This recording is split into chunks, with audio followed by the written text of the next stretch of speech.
pukul 6 waktu Indonesia Tengah.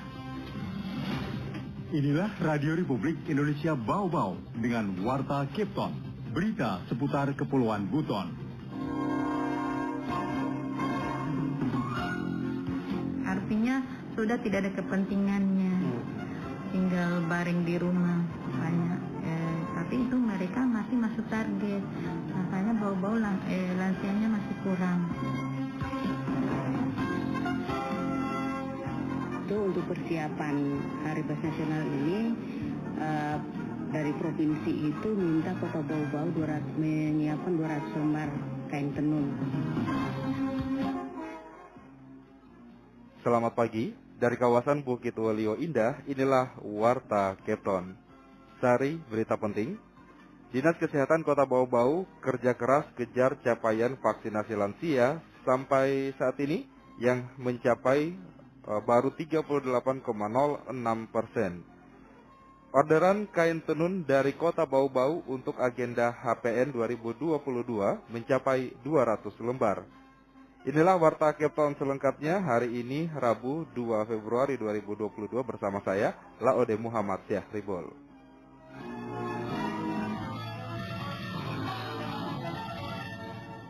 Saudara, sebelum kita ke berita yang pertama, kita update terlebih dahulu informasi update dari kasus COVID-19 di tanah air. Pada Selasa 1 Februari 2022, jumlah kasus COVID-19 di Indonesia bertambah 16.021 jiwa. Sementara itu pasien sembuh bertambah 3.240 jiwa dan kasus meninggal naik 28 jiwa.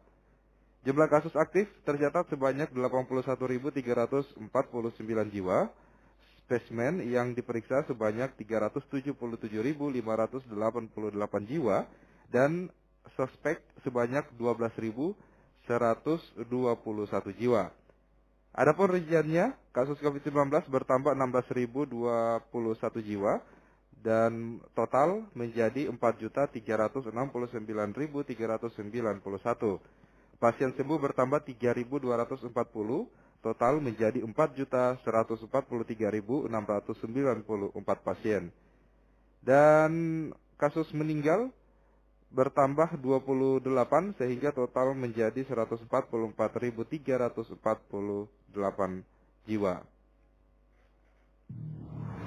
RRI, Radio Tangga Bencana COVID-19.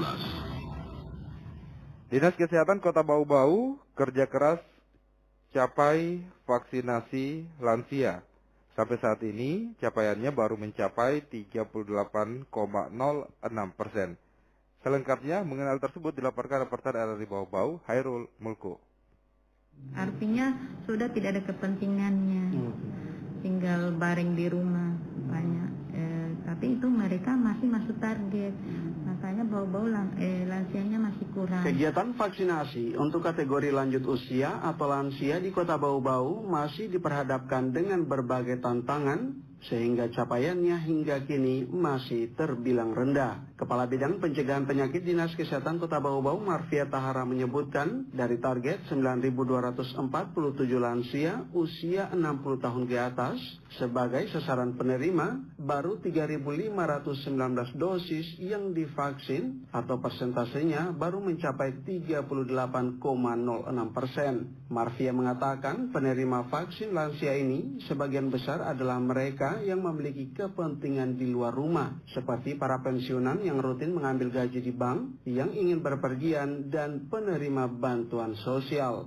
Lansia memang masih agak kurang lansia karena di Kota Bau-Bau itu umur 60 tahun ke atas. Kami juga sudah semaksimal mungkin masuk di lapangan, dibantu RT RW, tetapi ada juga yang lansia-lansia yang sudah 80 ke atas itu sudah tidak mau keluar dari rumah.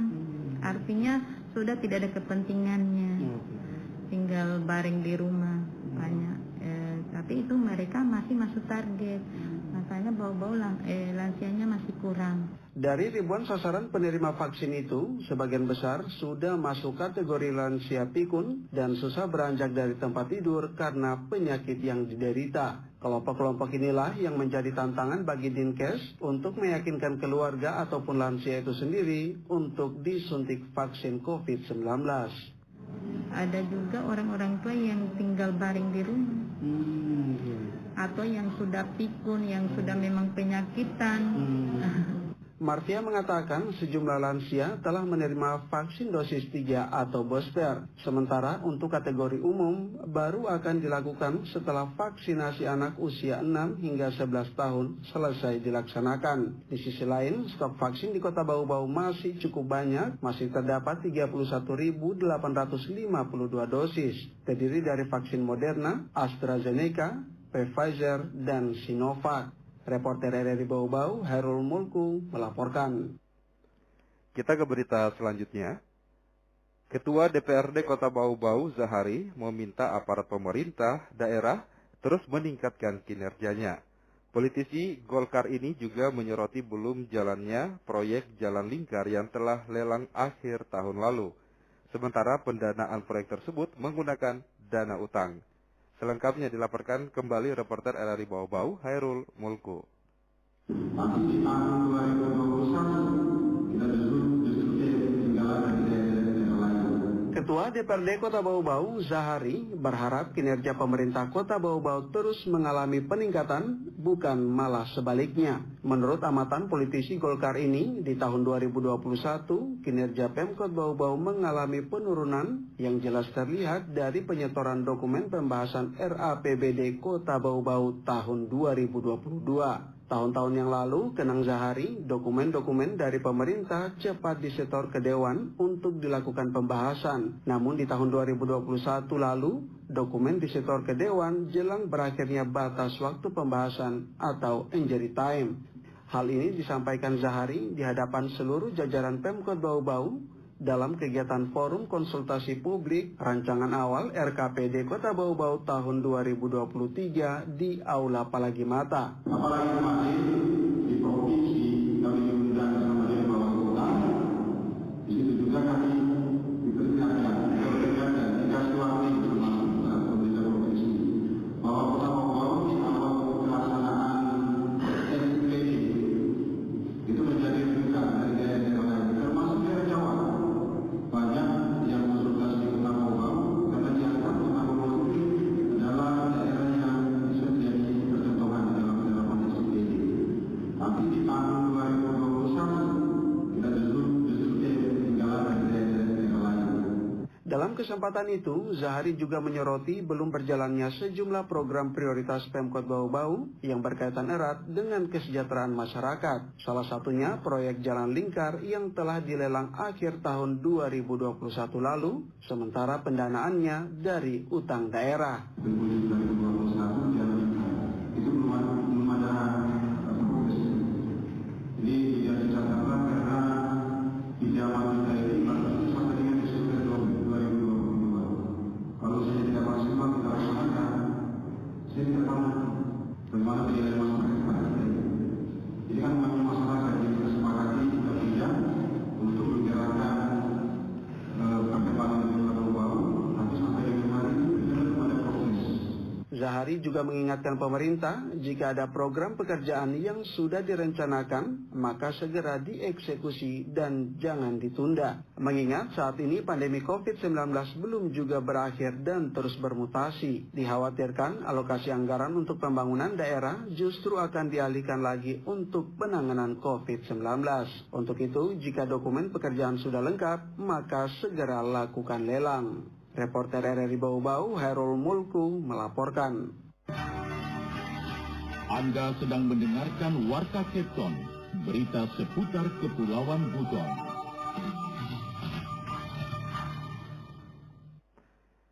Saudara, Institut Teknologi Kelautan (ITK) Buton resmi terbentuk di Kabupaten Buton, Sulawesi Tenggara.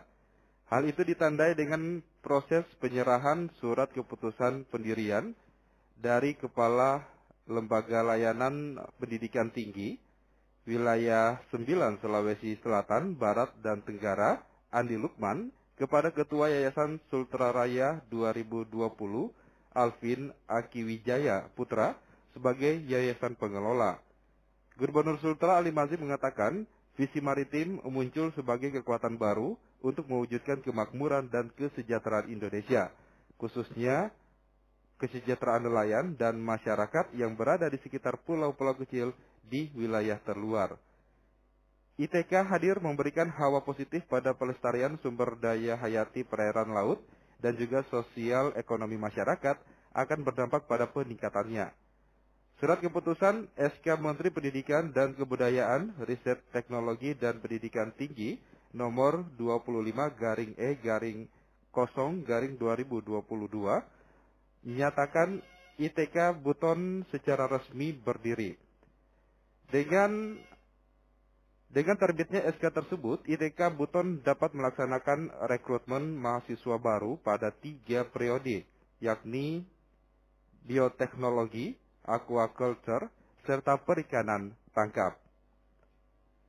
Berita yang terakhir, orderan kain tenun dari Kota Bau-Bau untuk agenda HPN 2022 mencapai 200 lembar.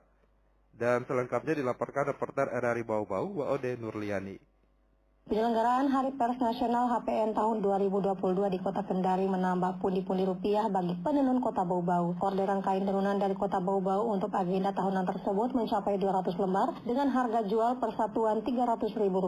Ketua Dewan Kerajinan Nasional Daerah Dekranasda Kota Bau-Bau, Ode Nur Santimoniansi menyebutkan pemerintah Provinsi Sulawesi Tenggara sebelumnya telah meminta pihaknya untuk menyiapkan 200 lembar kain tenun. Kain tenun karya tangan pengrajin asal Bau-Bau itu bakal digunakan tamu-tamu luar daerah maupun duta-duta besar saat penyelenggaraan HPN nanti. Di luar daripada itu, pemerintah Kota Bau-Bau sendiri menyiapkan kain-kain tenun serta produk-produk UMKM Bau-Bau untuk ditampilkan saat pameran HPN nanti.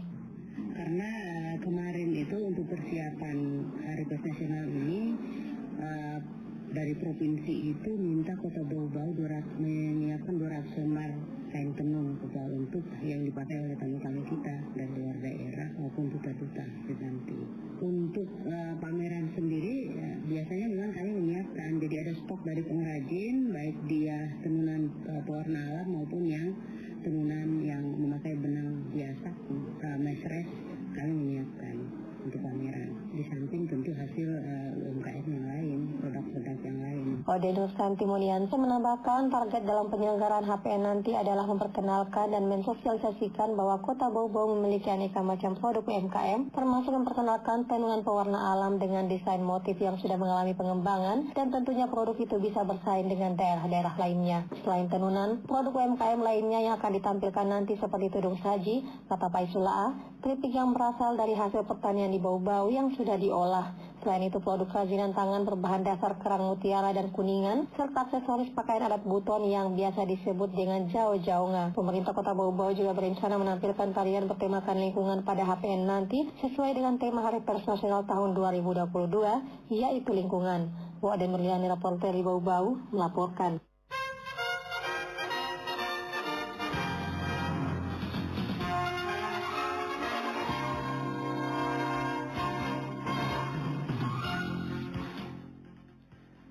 Saudara, demikian penyampaian Warta Kepton pagi hari ini, dan sebelum berpisah kembali kami sampaikan pokok-pokok berita. Dinas Kesehatan Kota Bau-Bau kerja keras kejar capaian vaksinasi lansia. Sampai saat ini capaiannya baru mencapai 38,06%. Orderan kain tenun dari Kota Bau-Bau untuk agenda HPN 2022 mencapai 200 lembar. Mewakili kerabat kerja yang bertugas, saya Laude Muhammad Syahribul mengucapkan terima kasih dan selamat pagi.